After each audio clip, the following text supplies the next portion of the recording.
Welcome back once again. Peter Obi recently came out without any fear nor favor, notwithstanding the coalition processes that is going up, to state obviously that Nnamdi Kanu should be released. I'm going to be showing you that in full context. When Peter Obi made this statement, he made this statement without any fear nor favor, only for him to just within a blinkle of an eye, Northerners began to attack him. Northerners began to give dish out warning to Peter Obi. Peter Obi has faced through a lot of things recently. As if that is not enough, I'm going to be showing you a full context of what Peter Obi stated. As if that is not enough, Labour Party came out recently and gave Peter Obi 48 hours to resign for joining ADC, being the coalition body. You could see that as a Southeasterner, you cannot even come out in this particular country and make a statement. Nnamdi Kanu has been forcefully adopted from Kenya and brought to Nigeria. And Peter Obi, as a Southeastern politician who is actually seeking for the presidency of this particular country through coalition, came out and made a statement about Nnamdi Kanu's release. Stated categorically that he has not seen any offense he has committed. Moreover, the court has discharged him, only for him to face series of marginalization and series of abuse, whereby the Northerners went as far as calling him a terrorist. I'm going to be showing you that in this particular video, for you to understand how these Northerners behave and their modus operandi. When Nnamdi Kanu will always glamour that the ideology and the orientation of these Northerners and Southerners are not the same, you fail to understand it. Listen attentively to what Peter Obi stated about Nnamdi Kanu's release, and when we come back, I will exactly show you how the Northerners replied and gave a warning and went as far as calling Peter Obi a terrorist. Watch, and when we come back, we'll continue. One purpose. This is very important. I don't see anything why his continued detention, quite frankly, especially as the courts have granted him bail. Government must obey the law. Rule of law is an intrinsic asset that we must cherish and live with. And I've said I'm going to discuss with every agitator.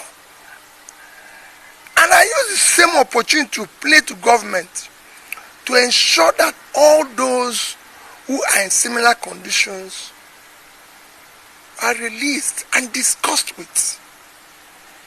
We're a democratic government. Welcome back once again. You've listened attentively to what Peter Obi had to say. This is exactly what he went as far as stating. So what is wrong with this statement? That you are in a democratic government where there is freedom of speech and freedom of individuals to have their rights. That Nnamdi Kanu's right was stepped on, adopted from Kenya, kept in incommunicado, and up till now, Kenyan government has even acquainted and stated that Nnamdi Kanu's trial is faulty because he was adopted without any communication to his relatives or family. And now for Peter Obi to come out and testify it and tell Bola Tinubu to release him, Northerners went as far as making this statement, as you could see on your screen. Peter Obi, other Igbo leaders pleading for Nnamdi Kanu's unconditional release must be held as terrorists. Coalition group is the one stating this. Look at what these Northerners are stating. Look at the ideology. What is wrong with what Peter Obi has stated? Sincerely speaking, is anything wrong with what Peter Obi has stated recently? In full context, the coalition of northern groups has strongly condemned calls for the release of Nnamdi Kanu, the detained indigenous people of Biafra, while also warning political figures, particularly, in quotes, Peter Obi, against advocating for Nnamdi Kanu's freedom. They went as far as stating that Peter Obi's statement is detrimental to Nnamdi Kanu and the peace of this particular country called Nigeria. Look at what these people are stating. The coalition also took aim at Peter Obi, accusing him of prioritizing ethnic interests by advocating for Kanu's release. The CNG warned northern voters against supporting any political alliance with IPOB, stating that such alliances disregard the sufferings of Nigerians affected by the group's action.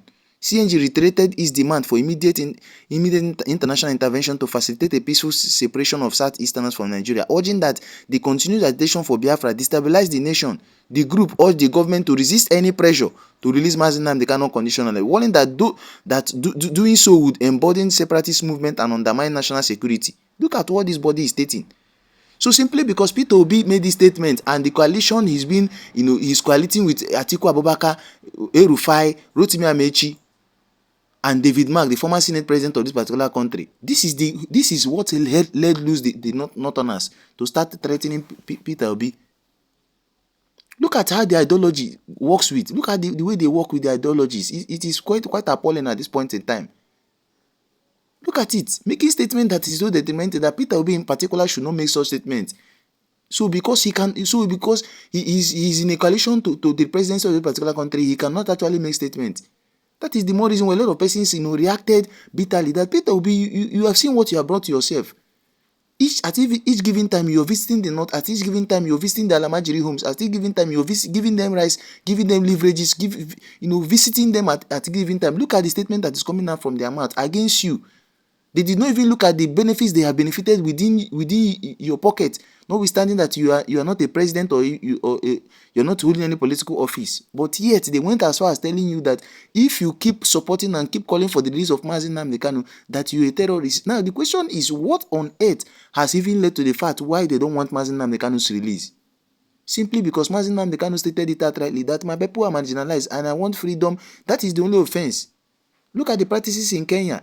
The government has actually practiced it, where the lawyer gave the judge, gave a very clear verdict, and even fined the Kenyan court, the Kenyan government, over 10 million shillings, which is equivalent to 420 million naira.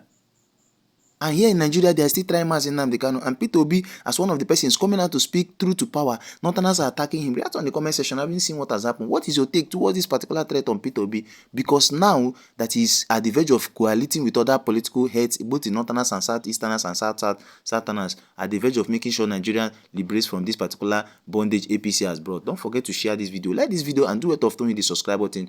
Share this video to the point where it will get to the ears of the Igbos for them to see what the Northerners are stating at this point in time over Nnamdi Kanu's freedom. Quite appalling. I decided to bring this to your view. Don't forget to always hit one of the notification bells so I always get informations promptly when we drop them here.